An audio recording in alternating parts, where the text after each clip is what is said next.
Yeah, man. I can always talk about this album. That's all R. Kelly haters leave now. Right. Shit, I know I want to hear a lot of audio jokes tonight and shit like that, but fuck it.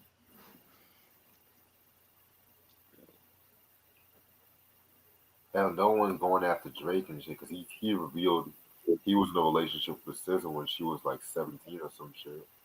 Really? Yeah, Oh, that's why SZA unfollowed him from fucking Instagram, but no one's talking about Drake. Right. mm, He always texts some teenage girls and shit. mm, You always quick to hit on R. Kelly and shit, but okay. Exactly. yeah.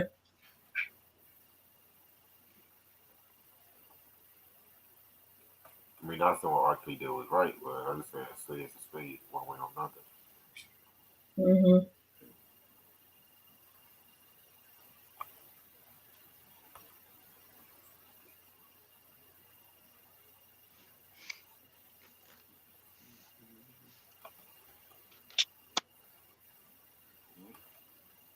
What's up, Ronnie? Ronnie,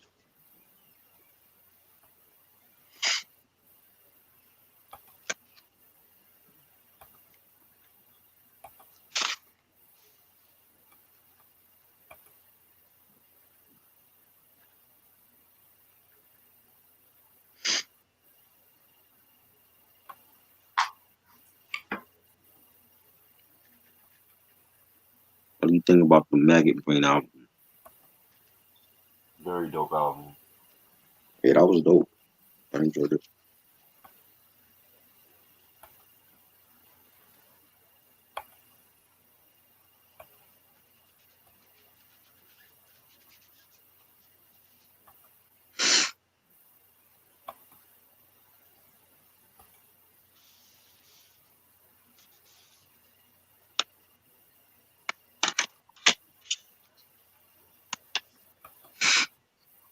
Y'all heard about Jaguar? Jaguar getting that J Lo now?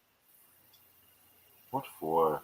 Cause What? she's saying that that Puffy is blackmailing her, and she got secrets, and she's saying that was Shine even in the car with J Lo and Puffy that night Should when she just write a book at this point? yeah, Mm, basically, right? I'm sick. Don't get. I'm just sick and tired. Yeah, it's All too this much shit now. happened when Malik B died. Malik B wouldn't have not died. Then we won't be hearing her fucking mouth and shit like that. Right? I'm still sick and tired of hearing her mouth. Cause she came for Tevin Campbell recently, Yeah, you have a lawsuit against her now. oh God. as he should, because you can't just be revealing a lot of shit about everybody, and then you expect to get away with it. Nah, Exactly. Mm-mm. And Talib made some video on Instagram addressing her. I'm like, why are you doing that now after all these months? She been dogging y'all out, and I don't see Common making no video of the roots, nothing. Mm-mm.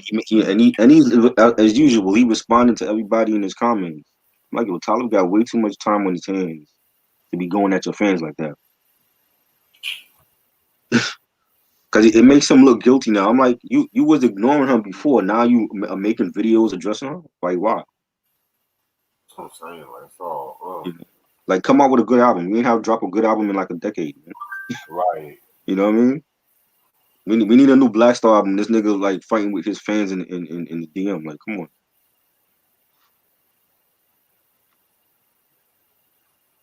crazy.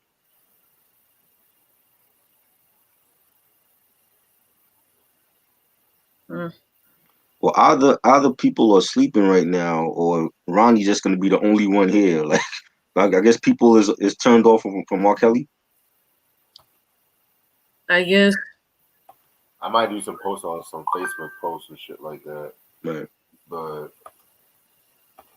I guess so because I did say if y'all not fan this album and shit like that, I want to hear it. don't show up.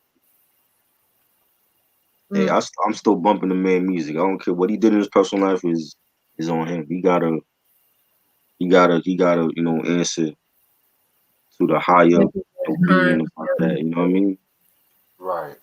let's not throw stones like we all perfect and shit. So R. No. Kelly's a human being. You know, people make mistakes. Yeah.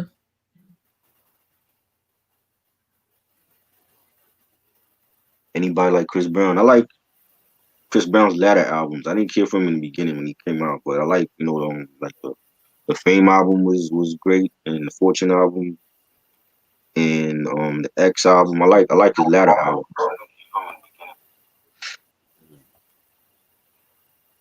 I like his first two and a couple stuff after exclusive. I wasn't really too big on Chris Brown too, but Chris Dancer. Yeah, I never listened to any of Chris Brown's albums. I just remember hearing certain songs of his, like from, I guess, from middle school all the way up to like this point. Mm, But I never actually listened to a full-fledged album of his. yeah. I want to say like from the albums I've been listening to, I think Fame is a classic. Fortune to me was underrated. What's the one he named after his daughter? Royalty. That was a good yeah, one. The X Mm. album, like I mentioned. I haven't heard like his last two were like triple albums. I haven't heard the recent one and the one before that. Mm. yeah, I heard that triple album. Mm. It was cool, but I felt like triple album was a bit too much. Yeah, like really, come on. That was a bit too much for Prince. Oh my god. Oh my god. Don't even get me started on that album. Lord, you know?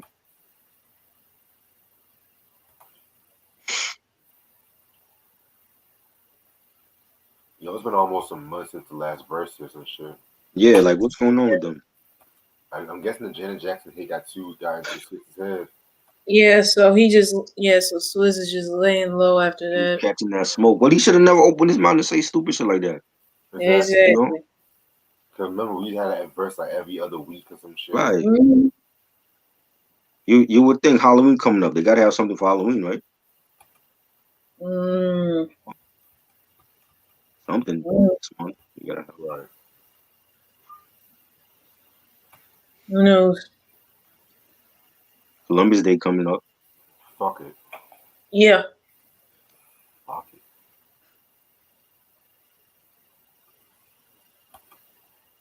Yo, I was just saying it to Ash. It's hard finding information about this album. Is it? Yeah, because Yeah, I was surprised. A little surprised when he did tell me that. I'm like, really? They wiped everything clean once he got in prison. Oh God. it's like I type in R. Kelly self-titled album. I Nothing. get Wikipedia. I get the Discogs link. I get Surviving R. Kelly. Mm. Nothing. Like the man is dead. Mm. Like no like behind the stage things about this album and shit like that. I just get reviews. Mhm. Maybe a Jet magazine article or something. Hold on. Who would y'all put against Jay-Z? It gotta be Nas. If it ain't Nas, then I don't know. Pac Right. ain't, it can't be Pac.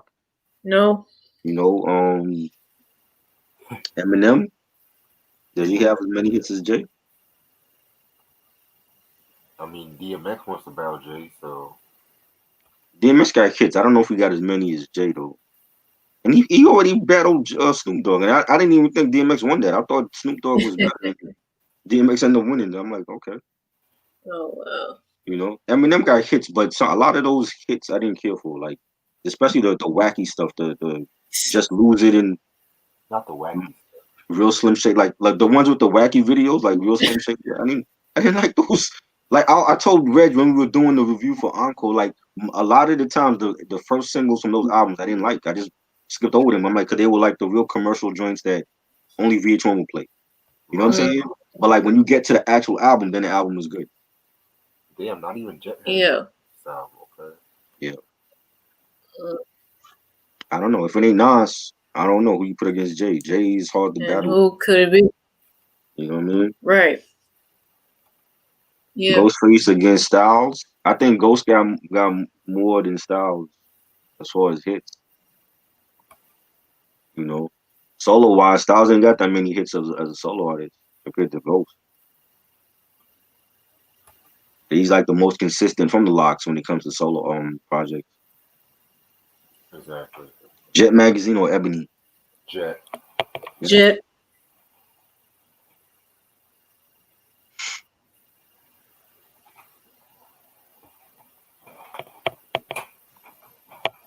What y'all think about Jeffrey Osborne?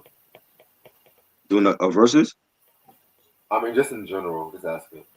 I know some of his songs. Like my mom played a lot of Jeffrey around the house when I was little, but I don't know like a lot of his albums. Same here. I'm not really familiar with any of his albums. I just know I hear an occasional song of his every now and again on the radio. I'm not really familiar with his work. Yeah, I love that song. Can you woo woo woo? Yes. That's Woo, woo, woo. Can you woo woo woo? Y'all remember that show Cosby? Not the Cosby Show, but the one that came out in the late '90s called Cosby. the one with Dougie Doug. Yeah, yeah. Yeah, I remember that. Oh wow. There was an episode where Jeffrey Osborne was singing and shit like that. And then I think Madeline Kahn, that white lady's character who died, rest in peace to her. He was like, "Can you woo woo woo?" And she was like, "Can I woo woo woo?"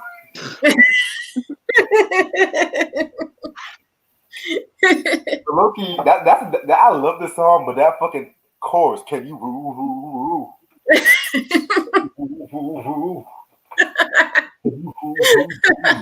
You should be mine." But that boy can sing though. He can sing. Definitely. Like he was like the male equivalent to Whitney at times and shit. And I woo woo woo. And then when you harmonize, can you woo? What the fuck is woo woo woo?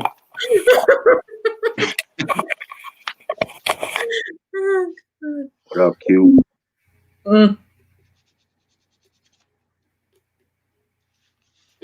Can I woo woo woo?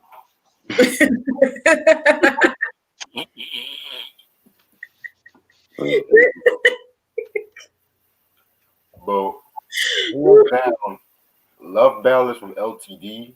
That's like one of the top 70s quiet song classics. Like LTD has the hits though. Like if Jeffrey Osborne was in a fucking verses, man, he has LTD shits in his solo hits, man. But who would he go against? That's the thing. About Peebo Bryson? That could be Peebo, yeah. Definitely Freddie Jackson. I don't know. Right. But see that's the thing. That's the thing about this damn verses. Then they so focused on getting like the newer artists and shit. You have all these other older artists the flowers too when they're alive and shit. Exactly. But we're too busy with Ashanti and Keisha Cole, Tyrese, Genuine, and Tank. Man, come on. No. That ain't gonna do it for me.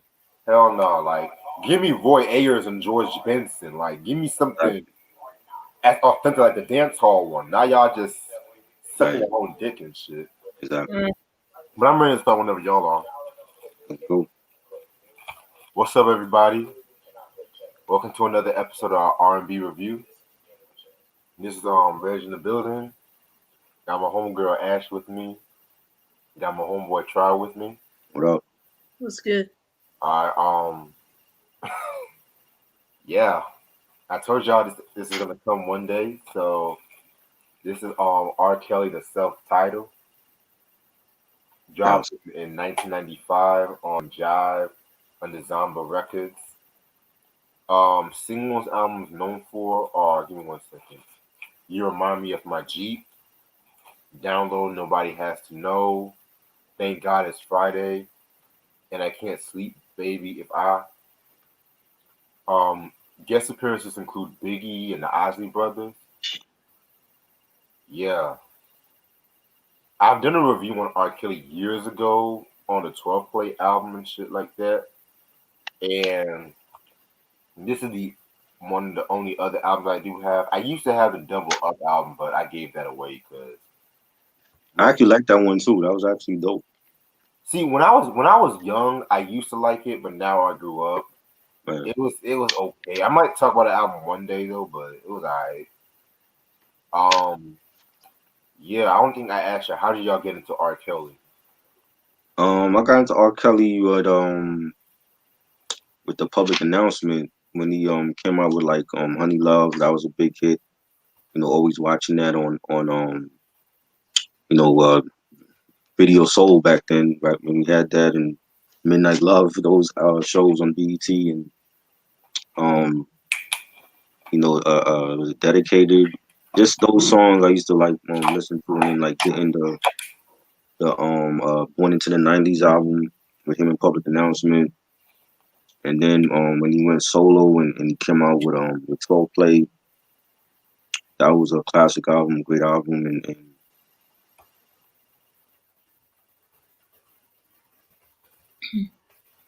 Yeah, my introduction to R. Kelly was surprisingly a song off of this album we're about to get into. Yeah, yeah. I yeah, I'm not gonna say what the name of the song was, but I just remember one of my parents playing this album around the house when I was growing up, and they had this song on repeat. Yeah, and then afterwards, I believe I Can Fly was a big hit because of the movie Space Jam, which happens to be my favorite movies from my childhood. And Uh, then I remember hearing the Ignition remix. That was a big hit as well. And other stuff I heard from him, of course, Trapped in the Closet with the music video and all that on being on YouTube and all that. And then him working with Usher for the song Same Girl. And then my mom having his other albums such as Love Letter and Write Me Back. Yeah. mm, yeah, man. To me, man, growing up, R. Kelly was just always on the radio. Like you remind me of my Jeep. That's like one of my first favorite songs I've heard from him. Of course, I believe I can fly. But I love the track he did called Gotham City. That shit Oh right, yeah, yeah, that was another song I forgot to mention, Gotham City. yeah, Yeah, because my dad had that song on a mixtape. yeah, man. That shit right there. That's like one of my all time favorite songs from him in general and shit. And Yeah, I have the CD single for that in my room. oh, for real? Yeah. Ooh, that's what's up, Yeah, man. I think I showed it to y'all once. I'm not sure if y'all remember. You did, I think, the one collection video years ago. Yeah, I did show that single. Yep. Yeah, Because they man. had the original and the remix, and then the acapella on there, and the instrumentals for the original and the remix on there. Ooh, okay. So yeah, man. This whole artist definitely like I listen to him every year. He's always dropping some shit. Of course, Chef in the Closet. Everyone knows that. Mm-hmm. Um, but yeah, for those who don't know who R. Kelly is, just to run down, he's a singer from, of course, he was born in Chicago, Illinois, and stuff like that. He grew up like surrounded by women and things of that nature and shit. He had a rough childhood and stuff like that.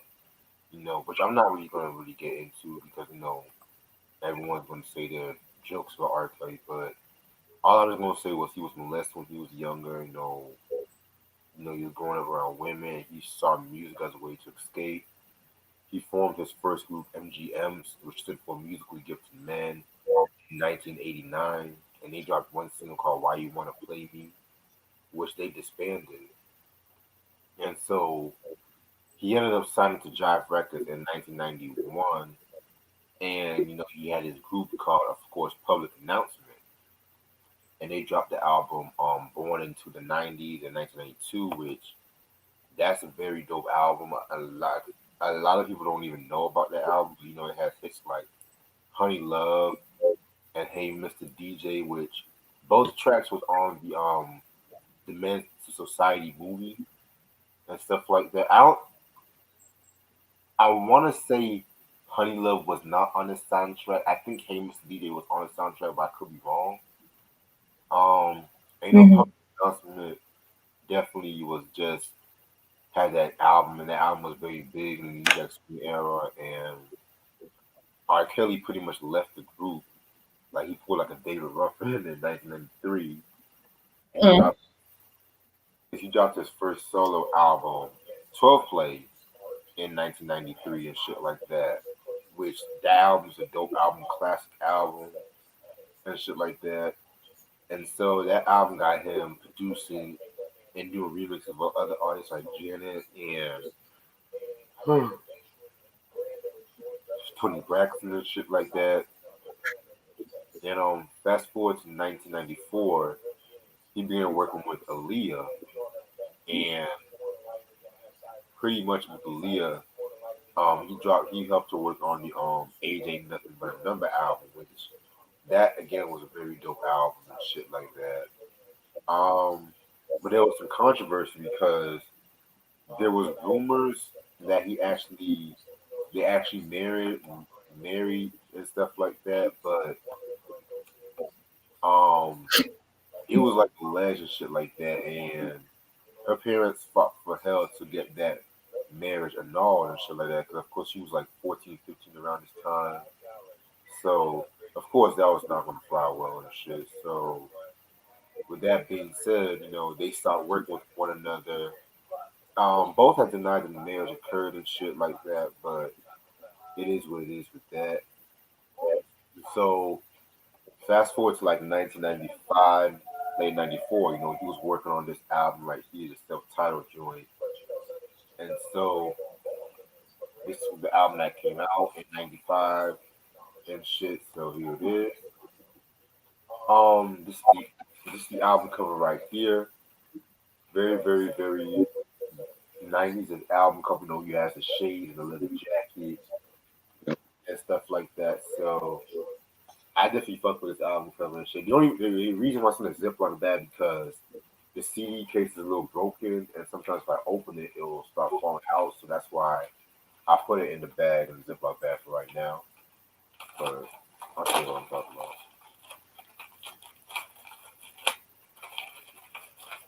Did how did y'all hear anything that I said or no?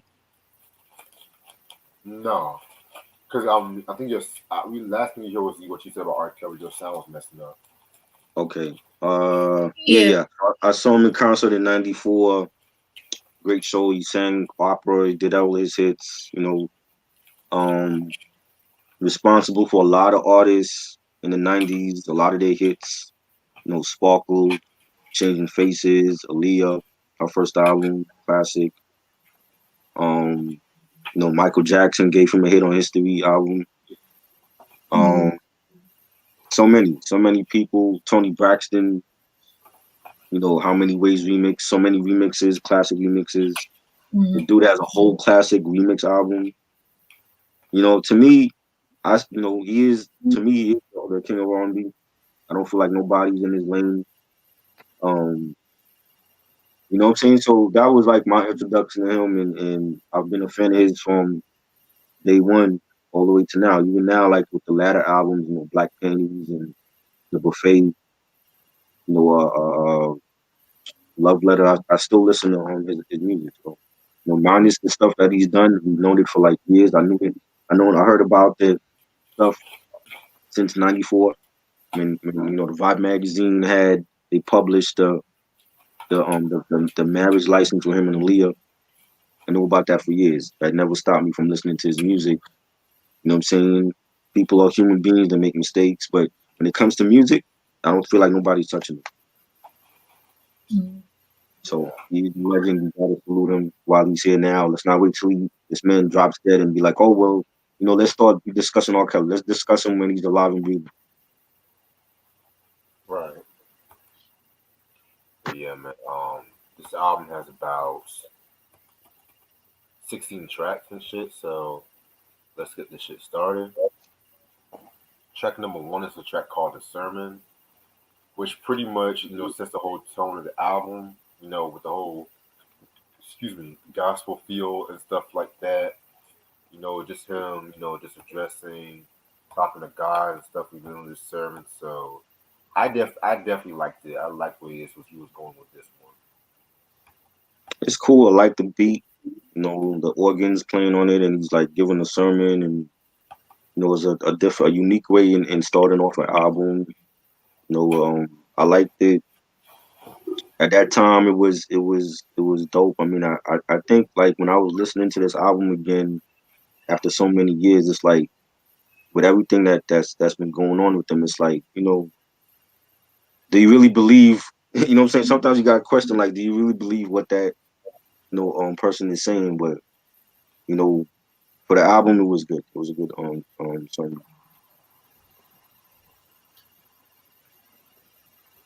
I'll admit the sermon was definitely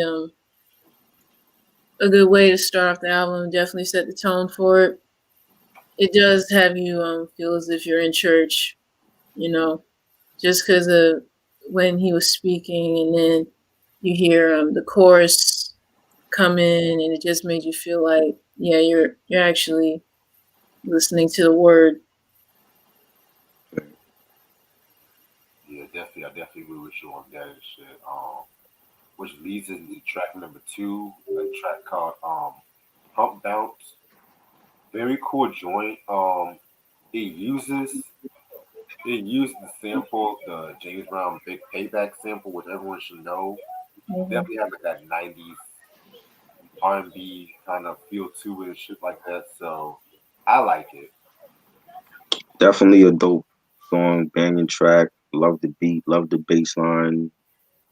Just one of those joints you just put in your ride and just bump while you riding, or put in your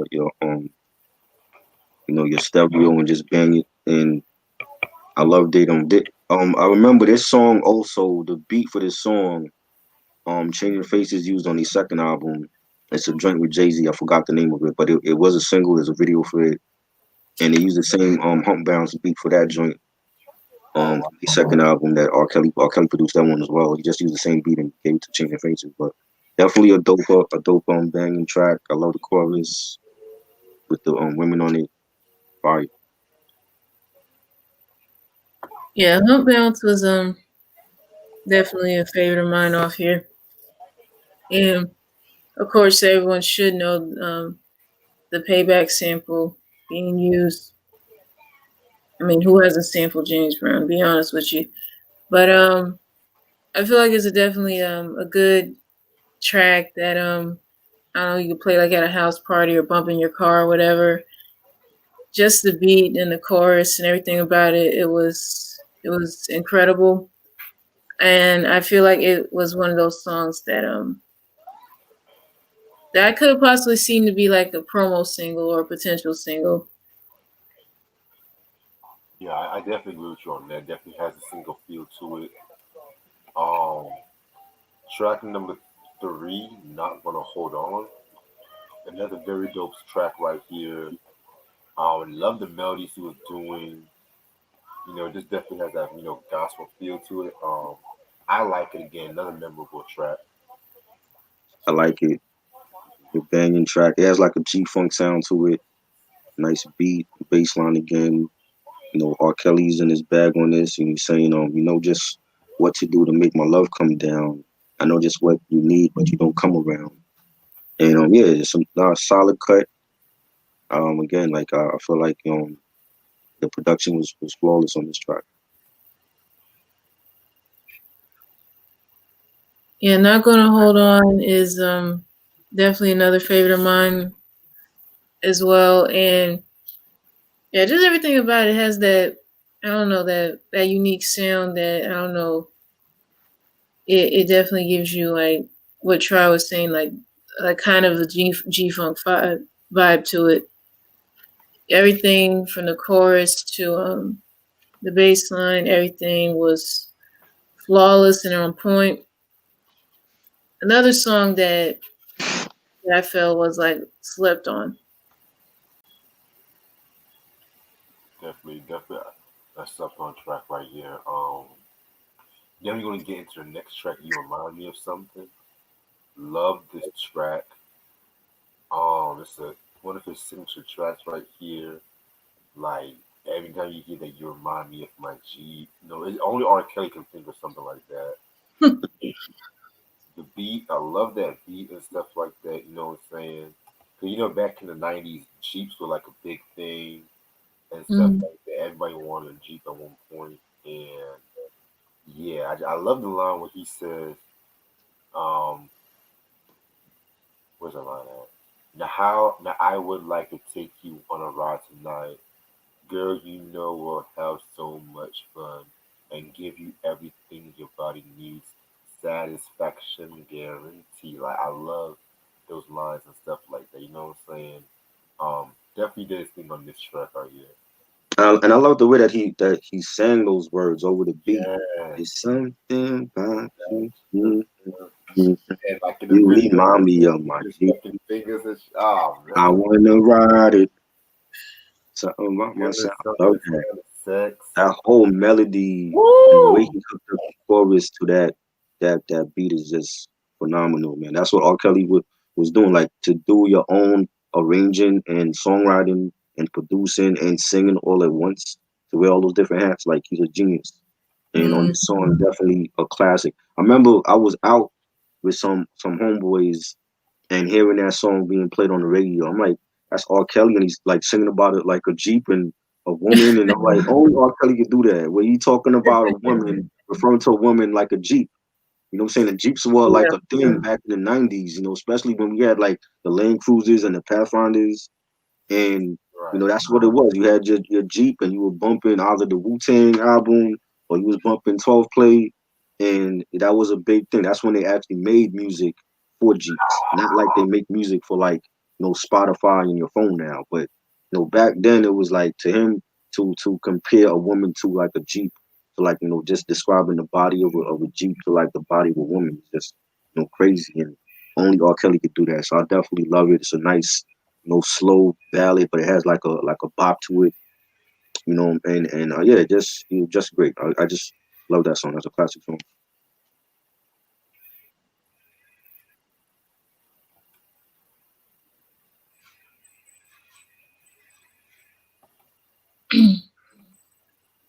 Yeah. You remind me of something. At first, I wasn't really feeling the song like that, but I guess me hearing it again earlier tonight, it's growing on me a little bit. But yeah, R. Kelly can be the only man on the planet who would like say something about a woman that she reminds him of a Jeep. I mean, like who would you really know would actually say that? But yeah, of course, I already knew Jeeps were a big thing back in the '90s. Like everybody pretty much wanted to get one or had one, I guess. Yep. But I'll admit it was a good ballad. Yeah, man, definitely a classic joint right there. And the video too. Mm-hmm. You had OJ Simpson's daughter was also on On the y'all, video too. on them Oh Simpsons. wow! Mm-hmm. Shit. And also his future wife Andrea was in the video too. Right. Oh Was that Shantae Moore in the white bathing suit? Yeah, Yeah, Shantae Moore was looking good. yeah, man. Like We had Total. I think two members from Total was in the backseat of the Jeep with him. mm, I would not be surprised. Like everybody Yeah, was in that fucking mm. video. Kelly was in there. yeah, man. Shit. Then you have step in my room, like another dope classic joint, step in my room. Self-explanatory, just very dope, catchy song right there and shit. Yeah, man, I like it. Another dope ass. Yes, this was a cool song. Definitely another slow ballad with a beat. Nice bass line, the keys on this. R. Kelly singing. Finally, we're all alone. So lock all the doors and unplug the phone, and you know what he about to do. got a chick in the room. Gotta lock them doors, unplug the phone, and let's get to it. Definitely a classic joint. Love this as well. This was also being played. I don't know if it was a single, but they played it a lot. And yeah, another solid cut. Oh wow. Mm. Yeah, Step in My Room. Yeah, I'll admit, it was another good track here as well. I don't think this was a single. Right. I don't think, yeah, but it could have had the potential to become one if they Yeah. wanted to really play it everywhere like that. I don't know, yeah, because of course it would have been something that would play like I don't know, like at that midnight thing radio stations be having, but yeah, Step in My Room. I pretty much got the gist of it. Like you already know what's gonna happen. Facts. Yeah. All right. Track number 6. Baby, baby, baby, baby, baby. Mm, Dope ass title. yep. uh, baby, baby, baby, baby. Like this was a very dope track right here. Just another one of those R. Kelly pleading tracks and shit. You know, pretty much, just telling his girl like, nothing you need to worry about. I got you no matter what. I mean, that beat is so hypnotic. I love that fucking beat. So yeah, very very dope track. Another banger. Another mid-tempo ballad, but it has a beat to it. The bass, it got like bells going off in the background. The keyboards.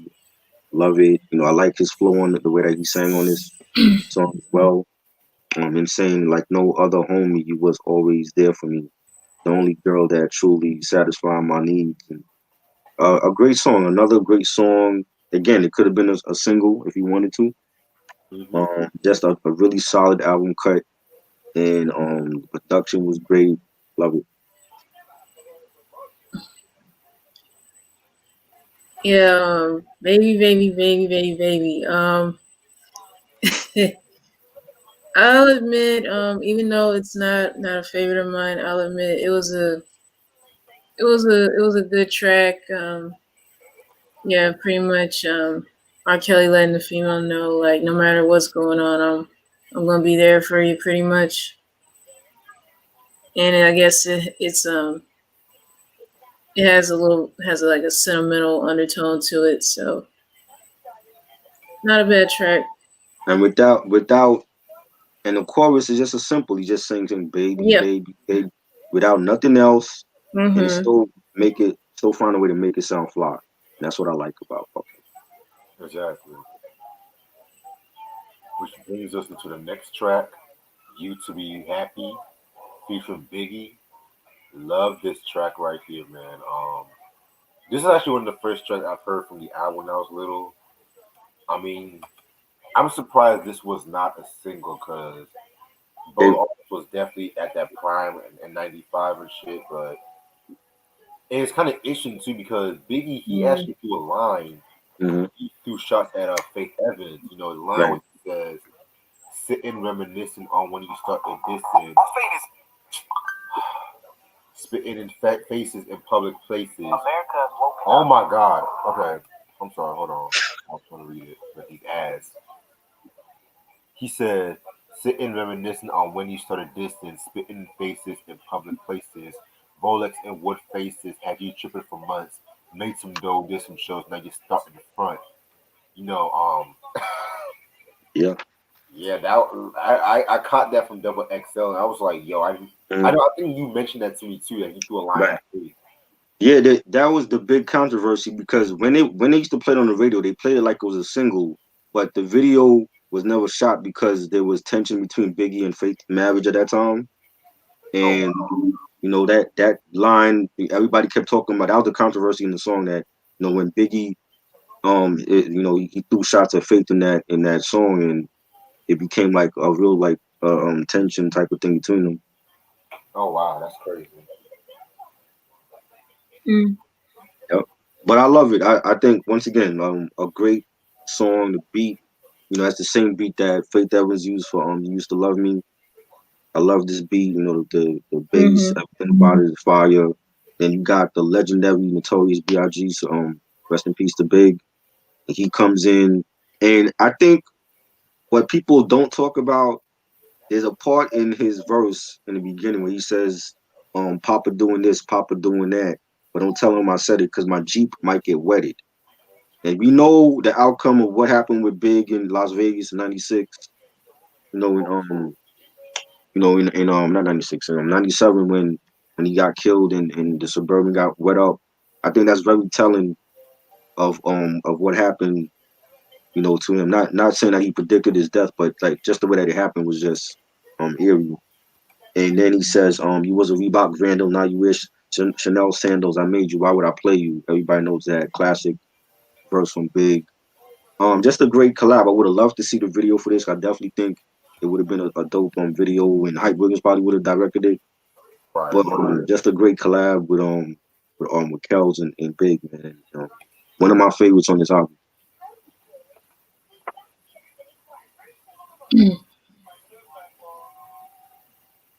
Yeah, "You to Be Happy" featuring Biggie. I'll admit this was definitely another favorite of mine. Yeah, I feel like this song was so slept on because I mean they used the same beat that Faith used for "You Used to Love Me," and it's just something about it. It's just like one of those tracks you could hear like at a club or at a house party or something like that that people would definitely be bumping and you know dancing to. And it's just everything about it was just so perfect. And I really still can't get over that they didn't use this as a single as well. Because it really would have helped both of them, both R. Kelly and Biggie, out in a major way. Yeah, I definitely agree. But they did another song called "Fucking You Tonight" off the Life is Yeah, Legendary album. yeah, Mhm. yeah. I Which remember that. I like "Fucking You Tonight," but it's not touching this track right here. I agree. Right. And a little known trivia too. The whole back Best of Both Worlds album he did with Jay Z. Right. Originally, he was supposed to do that with Tupac, but Right. R. Kelly. I wish he did. I wish with Pac, and then I never heard that version with him and Pac though. The I wish version, but that Mm. was supposed to that turned into like an album that he was planning on doing with Pac, and then he unfortunately passed away, and then Oh we got wow. Yeah, I remember him talking about that. Hmm. But yeah, that's very interesting. Very interesting shit. Mhm. Um, Next track, "Download Nobody Has to Know" featuring the Isley Brothers. Well, Ernie and Ronald Isley, excuse me. Classic track. It's crazy too because we mentioned it when we talked about the whole Aaliyah album, how R. Kelly and Aaliyah, their love for the Isley Brothers basically brought the Isley Brothers back in the mainstream and shit like that. And R. Kelly, did a whole Mr. Biggs vibe with R. Kelly. I mean, with Ronald and shit like that. And the rest is hip hop history. I mean, R&B history and shit. So this pretty much started the whole Mr. Biggs era. Um, just Ron and R. Kelly doing their thing on the vocals and shit like that. Um, One thing about this track that I definitely love is just the sentimental of the track. The video with the chick from the Jamie Foxx show, Garcelle Bouvois, if I'm saying her last name right. Garcelle Bouvet. You said what? Garcelle Bouvet. She's French. She's Haitian, I think. Appreciate it. Thank you. But yeah, I love the video and shit. Yeah, this definitely a classic song right here. That's what I think. Ronnie said it. Yeah, Michael Clark Duncan. I think he played the bodyguard for Mr. Biggs in that video, and he's the one that beat up R. Kelly in the video, and his wrist was broken, and he was all beat up. And I love that video. Classic video, classic. I actually love the remix more than the original one. The original one is cool, but I love the remix more. I love that beat with the slopes. It's like a different beat, but I like that remix more. I actually went out and bought that remix on cassette back in the day, and you have like the video, telling the story of like R. Kelly working from Mr. Biggs. That was like his right hand man. But then, Garcelle Bouvet, that was like his woman. And he was like, she was cheating on Mr. Biggs with R.Kelly, and he got his ass beat for that, and he almost got killed. And I loved it. I think the whole story around the song was dope, but a clever way to bring that out, and that to me is one of his best remixes ever. You know what I'm saying? Definitely a classic song, and having giving that moniker to Ron Isley, who's a legend. And I think Ron Isley got like a second win with being this Mr. Biggs persona, and definitely at that time introducing the generation to the Isley Brothers music. Even though like you might have heard it through like samples of people sampling their music like between the sheets, but I think that was like a creative way, a clever way to introduce them again to the younger generation at that time. So definitely a classic song.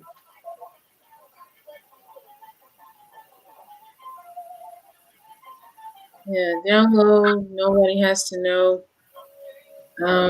I remember seeing the video for the first time like a couple of years ago because a friend of mine online sent me a link to that.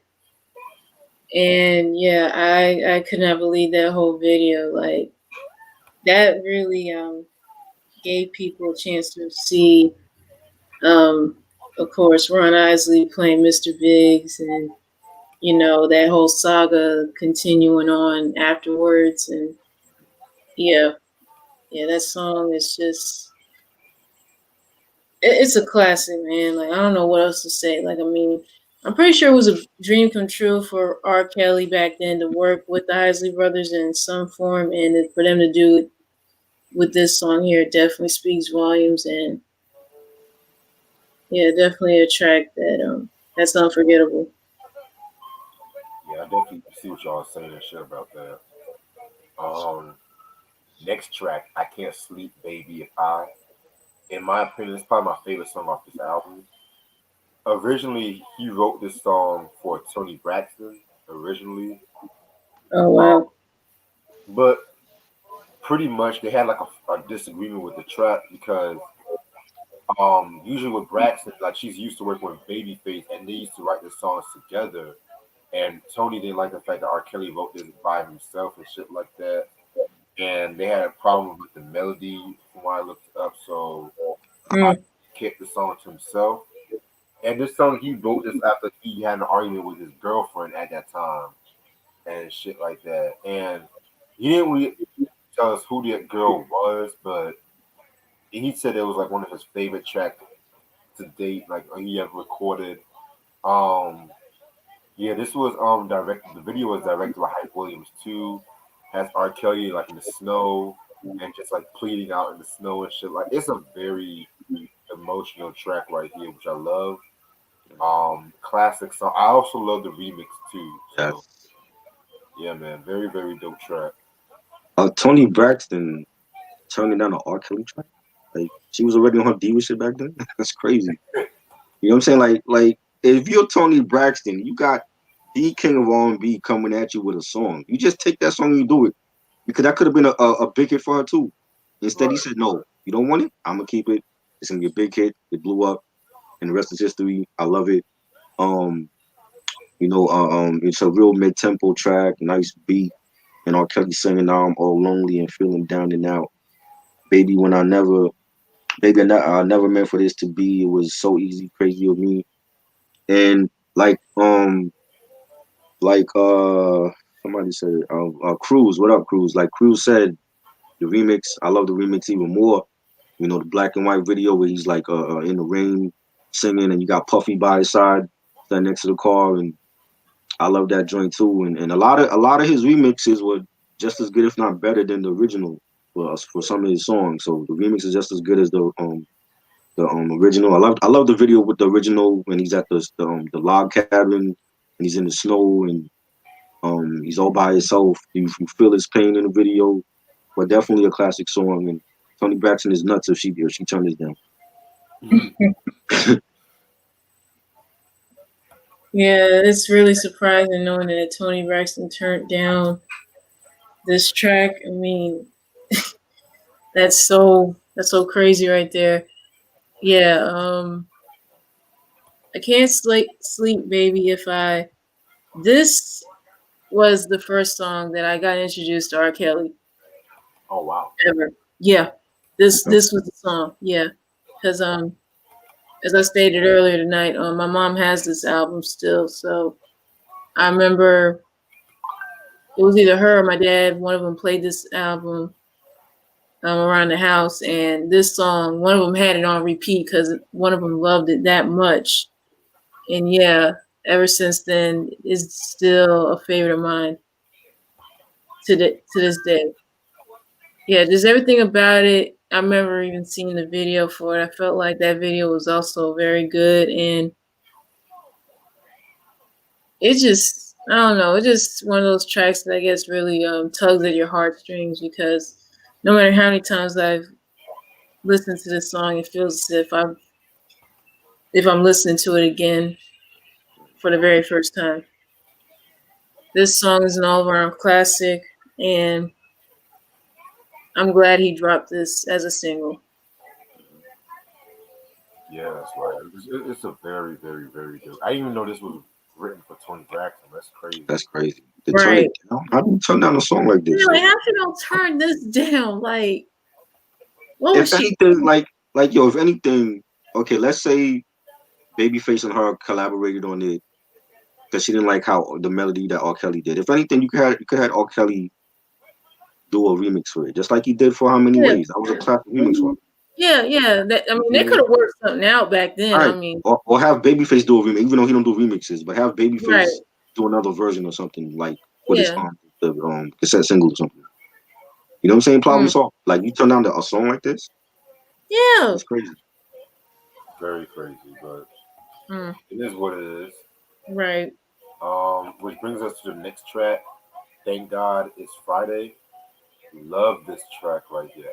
I didn't even Yes. know this was released as a single at first. I was like, Hmm. oh wow, but I don't know. Mm. I did not know either. yeah, I still have yet to see the video to it, but I just saw it this morning. Oh. he did the video, right? Yeah, it's like he's like all in. Well, it's him and like his band and like all in white, and they like at a warehouse, and it's like images of like the Chicago, the Sears Tower and all that in the back. Got you. Yeah, Yeah, man. This was a very dope fire joint.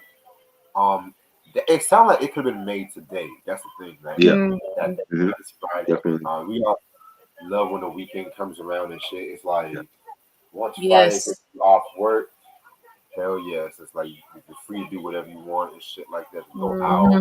go partying. Um, yeah, man, definitely a feel good track. Something very different from R. Kelly, which I love and shit. hmm Hmm. TGIF. Thank God it's Friday. That was the slogan. If people Yeah. remember back in the day for the ABC lineup, Family Matters and Perfect Strangers and Hmm. Hanging with Mr. Cooper. You know, all of those classic shows from the '90s, and you know, it's one of those you unwind joints. You know, after work. You know, after getting cursed out by your boss, you know, get away from the work, put that to the side. You know, grab a beer at the bar, a nice steak. You know, chill with your homies or whatever that you do on a Friday, and just chilling. And it's one of those joints. You know, a feel good track, a banger for the clubs. I love the tone switch when it gets to like the halfway mark of the song. It's like the tone of the sound of the track switches up, and it picks up, and you know you got Kel saying keep going, don't you stop, just let the volume get into you, and then the background vocals is dope, and they say party lights, Friday nights, feeling right, it's a party. Love that joint. That's just a classic banger. Like you said, like you could release that now, it still be a banger in this era, and I love it, man. Just a classic track. Yeah. Thank God it's Friday is definitely another favorite of mine off this album. It really does have a. It really does give you those vibes of like, yeah, you're looking forward to when the weekend arrives because it's like, yes, you've been feels like it was been taking forever for it to get here, and yeah, just everything about this song definitely gives you those vibes. I mean, from the beat to the chorus, the bass line, everything was just on point. I honestly didn't know this was a single, and I have yet to see the video for this. Definitely a favorite of mine that I'll never get tired of. Yeah, I definitely agree with you on that. Next track off this album, "Love Is on the Way." Love this track right here. Another dope, solid track. That beat, the beat was what I liked the most and stuff like that. Very soulful, mid-tempo beat. Just him talking about how love will find a way to come to him and shit like that. So very, very dope track. Yes, definitely love this track. Nice beat, the bass, the hi hats on it, fire. Um, Kel saying, "Well, I'm the type of man to give you what you sorry, what you chose. Don't come back to me." Definitely a dope song. Yeah, just a solid album cut.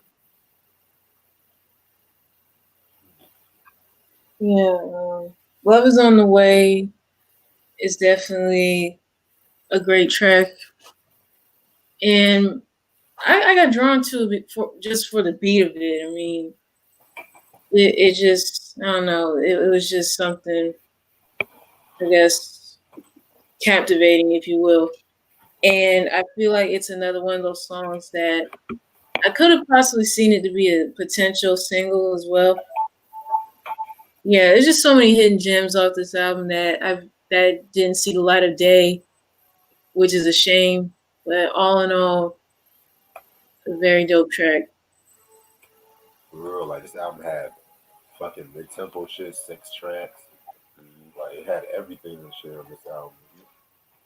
Um, next track, "Heaven If You Hear Me." This is pretty much like a 1 minute track where Tom Okay, we lost Reg. Yeah. What Reg is saying is yeah, Trevin is a like a little skit. Oh, you're back, Reg. Okay. yeah, yeah, just like a little 1 minute track where you just like wishing like God would give him a woman and stuff like that. You know what I'm saying? Nothing really to it. Yeah, you hear like the rain pouring in the background, there's thunder, and you got a piano playing in the back. It's so reminiscent of like a typical bad boy interlude. You know what I'm Right. Mhm. saying? Whether it was a One Tour album or Faith Evans album or Carl Thomas album, you had that typical bad boy interlude with rain pouring in the background and a piano playing, or violin strings playing. And that's what it reminded me of, a bad boy interlude. So it wasn't really nothing to it. Yeah, I definitely want to agree with Chai with that because when I first heard it too, it was like, yeah, I feel like I've heard it more than once on numerous occasions by Bad Boy. But yeah, it wasn't a bad interlude, I guess. Pretty much R. Kelly just, I guess, talking with God, just just wanting him to hear his prayers. Pretty much, that's what I got out of it. Yeah, it reminds me of when Carl Thomas did the "If I Should Die Tonight" interlude off the No Way Out album, Mm, which kind of like had a cover of the Marvin Gaye track "If I Should Die Tonight." Kind of right. reminds me of that. Yeah. Which brings us to the next track, "Religious Love."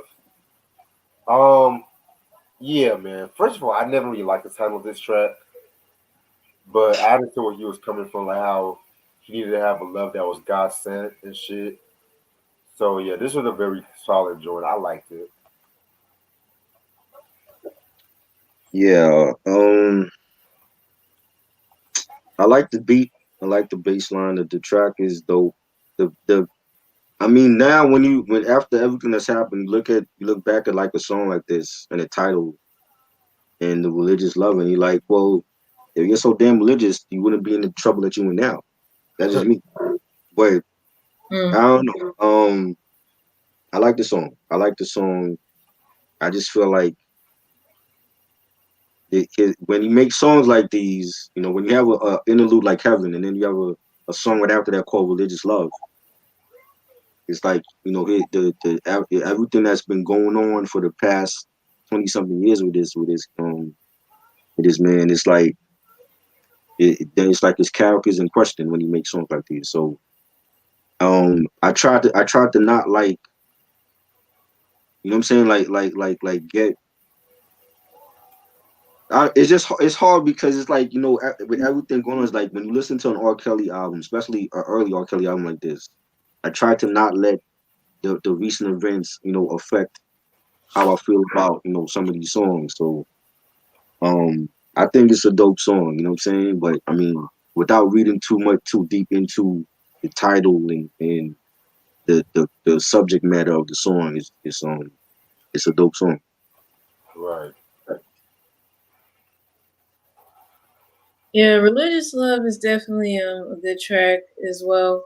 Like so many other ones we discussed tonight.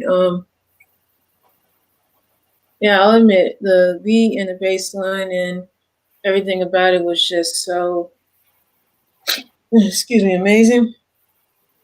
But yeah, I'll admit I know certain songs like this.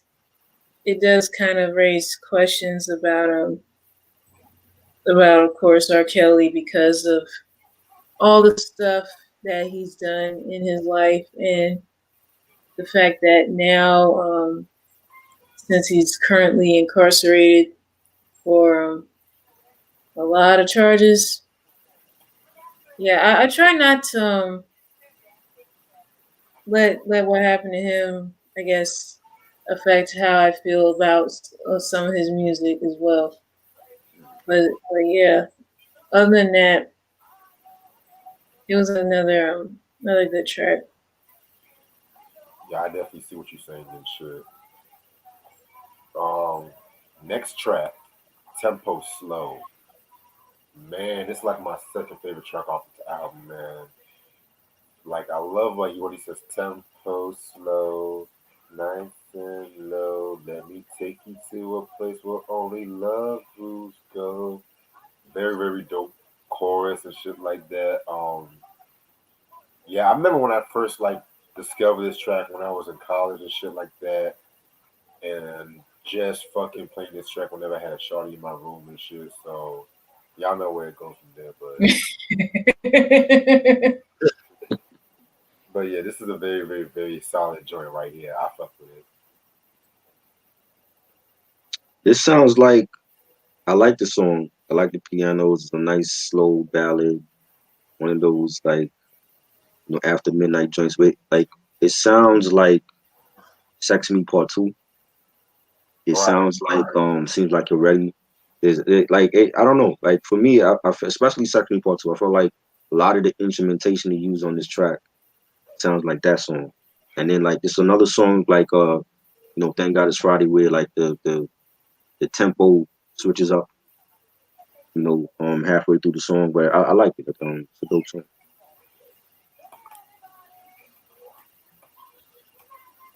Yeah, tempo slow. Yeah, it does. Remind me a little bit of Seems Like You're Ready. I don't know if it's just instrumentation being used. I kind of got those vibes as well, but I pretty much knew like the gist of the song. Like with just with him singing the chorus the way he did, it was just like, oh, I already know where this is gonna lead to. No surprise there. And I'm pretty sure a lot of babies were Oh being yeah. made to this song. Yeah. I'm telling you. Definitely. Shit, I won't be surprised. I will not be surprised. Um, Next track. It's another kind of like skit where he's like, as I look into my life, kind of like another revealing track and shit like that. Excuse me. Oh shit. Just another revealing track. Just like him just pleading with the Lord to help him find the truth and stuff like that. Kind of just love life and just being a better man in general. So yeah. Yeah, it was cool. He's singing a cappella. He's a great singer. It's really about it.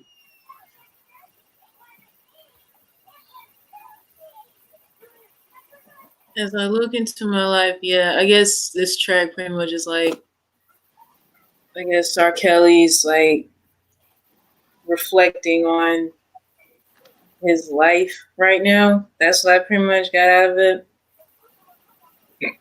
Ooh, excuse me. Yeah, this I guess interlude is excuse me, hit or miss with me.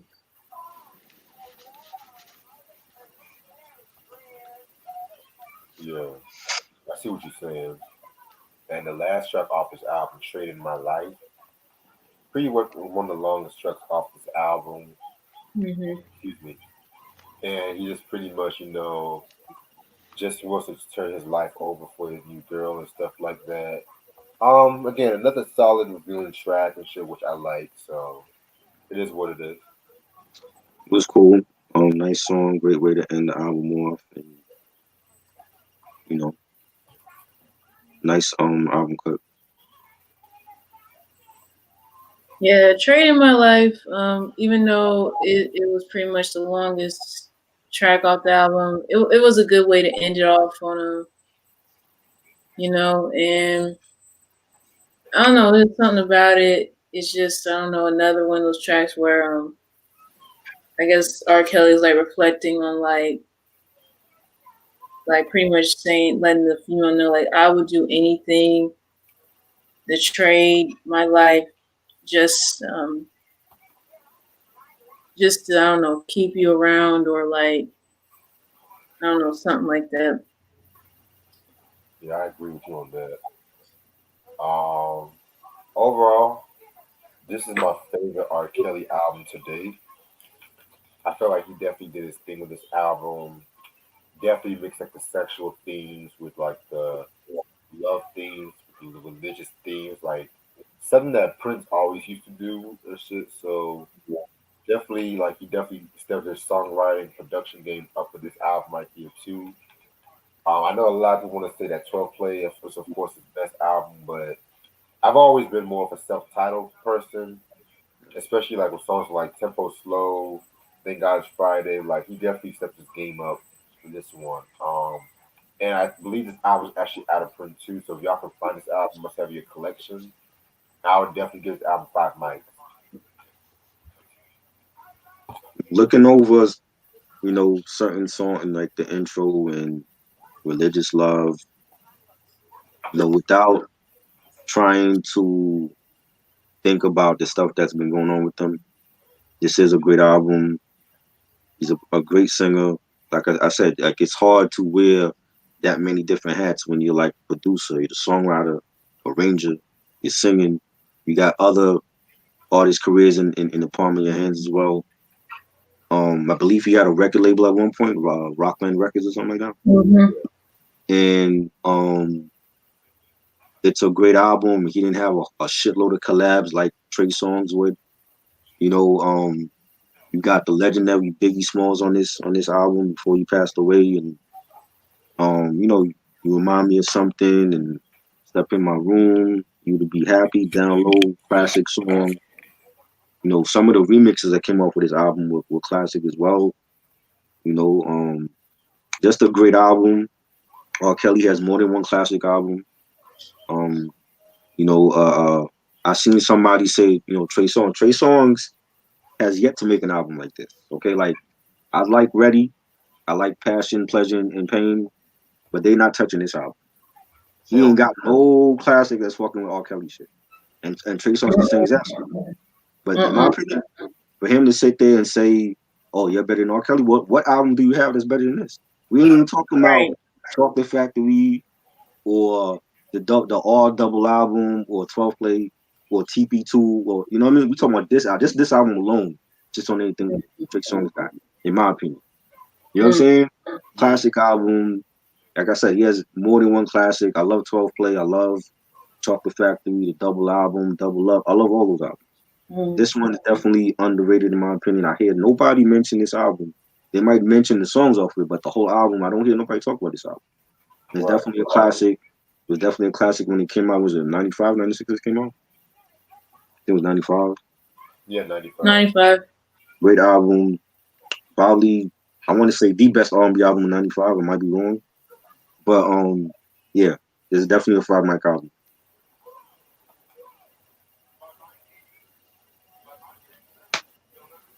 Yeah, it's really surprising to me that this man has put out numerous albums, and a lot of them generated numerous hits during his career. And it's unfortunate that, of course, his personal life is in shambles right now, and he's having to pay the price for it.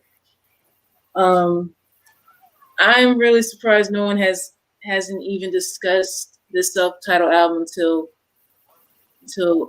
we just did. But yeah, this album definitely has an eclectic fusion of sex tracks, love tracks, and gospel tracks, pretty much. So for R. Kelly, the music genius that he is, to incorporate all those elements into this album definitely speaks volumes on his creativity as an arranger, songwriter, singer, and artist. So yeah, a lot of stuff. Definitely timeless classics. Download. Nobody has to know. I can't sleep, baby. If I, of course, thank God it's Friday. Just stuff like that that will always resonate with his fans. And of course, this album had hidden gems, and I feel like they could have been singles too, like the joint he did with Biggie. That I'm still tripping out over that. But all in all, I'll rate this album 5 out of 5 as well. I feel you. Definitely very dope review you just did. Um, yeah, we're gonna talk for a few more minutes when my timer goes out. Sam said we should review the third R. Kelly album. You The know, R album? I was thinking about doing that album too at some point Okay. and shit like that. Let's do Um, it. yeah, because even though that album is not touching the first two, it definitely still needs to be discussed. I feel like, I think that's a classic R&B album. Double album. There ain't so many R&B cats that got a double album. Yeah. You know what I'm saying? Like right? that's a classic. I mean, to me, I think it's a classic double album. Mm, Yeah, I gotta be listening to it because I only heard like once or twice and mm. Right. shit like that. So I definitely gonna keep that one again. I know my dad. I think my dad still has that album. Mm. Love it. Yeah, I was saying for my birthday, I was thinking about doing like a collection video, a Q&A, and like Oh, give cool. unpopular music opinions on that day too. So I know next Sunday I'm gonna do the Tyrese Alter Ego album. Can't wait for that one. This Thursday I'm finally talking about the Tupac "Are You Still Down" album and shit, and then I'll figure out what I'm gonna do forever, Bobby Brown forever and shit. I'm not really Mm. looking forward to that one, to be real with you. It's like with certain bad albums, I look forward to talking about, but with certain other albums, even if You're it's good, not. I kind of Right? just want to breeze through it. Like, I know at one point I gotta talk about Too Short's "The Getting It" album, which I like, but it could have been a little bit better, but it's an okay album. I like the Best of Both Worlds with Jay. The first one, at least. I think the second one I didn't care for. The first one was dope. It just wasn't promoted because he did get caught up in that sex tape scandal, and you know what I'm saying. But I think the first one was underrated. I've heard a few points from that. I never really cared for that R. Kelly Jay-Z album, Right. even when they did songs together, like the Fiesta joint Hmm. and the joint from the Dynasty. It was just okay. I never really Right. cared for those artists together and shit. Now, if Kel and Biggie would have dropped an album, then hell yeah, I'll be Right. all into it because "Fucking You Tonight" You to Be Happy was my shit. Yeah. Ronnie said, Kirk Franklin appeared on the Trade in My Life retract. I did not even know that. Another cat that What? had issues, with his wife and all that. Yeah. Yeah, my mom does not like Kirk Franklin because of that. She would never. She Really? always hates Kirk Franklin because of that thing. Mm. That Puff is Daddy one. for gospel music. Yeah, a lot of gospel motherfuckers, man. They Molly Music over here cheating with Jennifer Hudson and shit, Oh man. yeah, I remember that. Yeah. Everyone That thought was so Jennifer Hudson crazy. was a sweetheart. I was like, you cheated on that nigga from I Love New York. That's crazy. Yeah, Punk, that's his name. yeah, but his real name is David. I forgot his last name though. Ortega. Yeah, yeah, I mean, the yeah. baldhead cat. You talking about him, the baldhead cat from that was on Love and Hip Hop and he was dating that Spanish chick. No. Oh, No.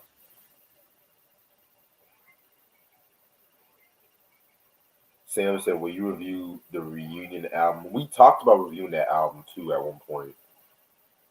Well, we'll probably review that album. I just have a few more that, albums to get out the I don't know way. who. I don't know nobody name on the sex tape. I saw it once and that was it. I don't know anybody name on it. What's Mm. that tape? Lisa Van Allen. Who the hell is that? You mean the R.Kelly sex tape? Yeah, Oh. I don't know nobody name. I just know the head, the back of their. Mm. I just seen the back of their head. I don't know nobody name. Nothing.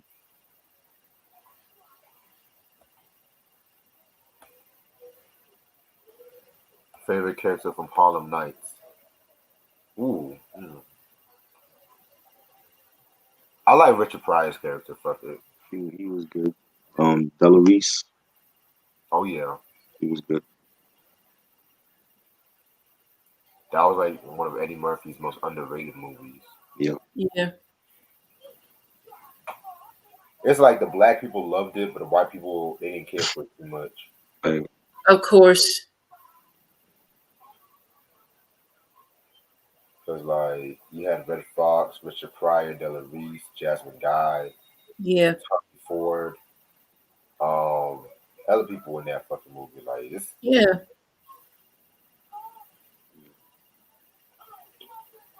Quick, that was his name.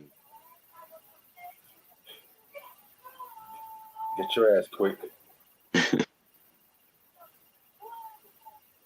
Yeah, Charlie Murphy, he was also on Harlem Nights too.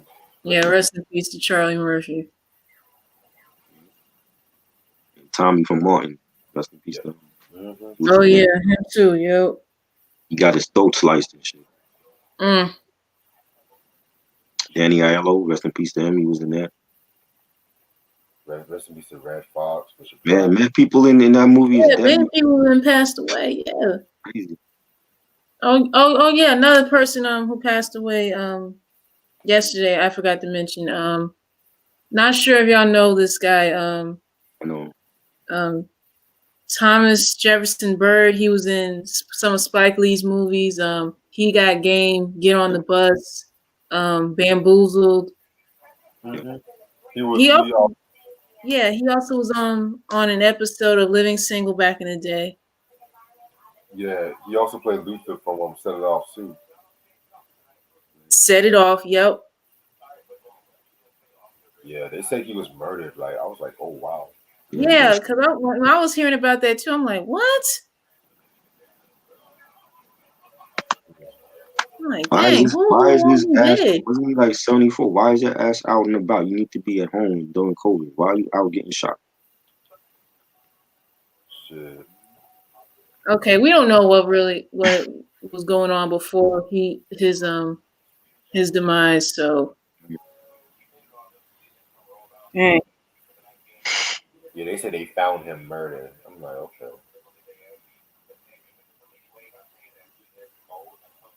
Better Yeah, but I'm decide for like, Beyonce. did the man have any enemies or anything? Like, Better discography, Leo, Beyonce. Oh wow. I'm not big on Beyonce of discography. Like I love her first album. That's the only one I got. I'm not big on. I wasn't a big Destiny Child fan. I'm not a part of the Beehive, so I gotta go with Aaliyah. I would say Beyonce has more versatility, but Aaliyah definitely has a Yeah. solid discography. Same Because here. Aaliyah only had like 3 albums, and Beyonce has like hella Yeah. albums. Yeah. Because unfortunately, yeah, her untimely passing was just unexpected.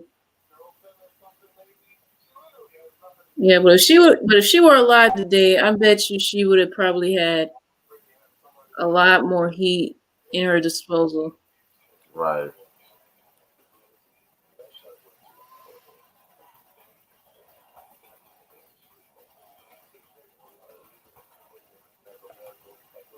What rapper producer you would like to see if there was alive doing album together? That's a good one. Hmm. Uh, Maybe Big Pun and Alchemist. I could definitely see that. That's actually That not a would have bad. been, huh?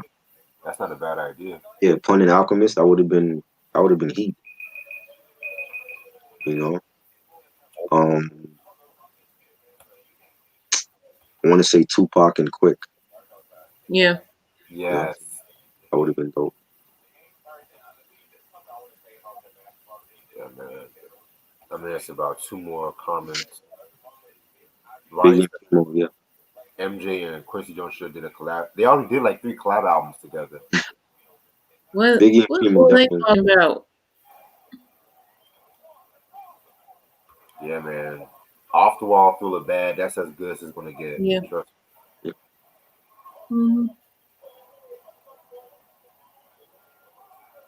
What up? definitely. Biggie and Primo for sure. Yeah, Tupac and Johnny JQ definitely. Right, right. They should. I wish a lot of more of their stuff got released in the original form and shit. But it's crazy. Hmm. Hell, I wouldn't mind seeing Biggie and Clark Kent. Right. Yeah, that would have been good too.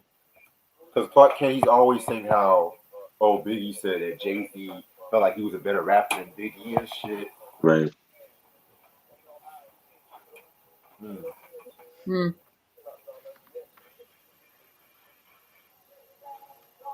Shit. Alexander O'Neal, if you were here tonight, it was Alexander O'Neal. If you were here tonight, it was Sunshine.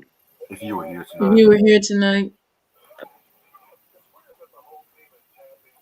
yeah, that album. The first two Alexander O'Neal albums are my favorites.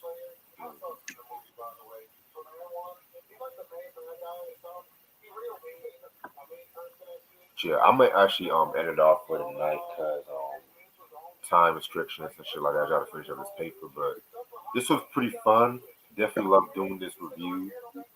Um, this Thursday, I'm definitely gonna talk about the Tupac "All You Still Down" album and stuff like that. So gotta get my shit together. Are we doing that together or just you? Y'all can join. Yeah, definitely. That's we doing it. You doing a double album? Yeah, Okay. yeah. That's gonna be I want to say Thursday, 10:30, the latest.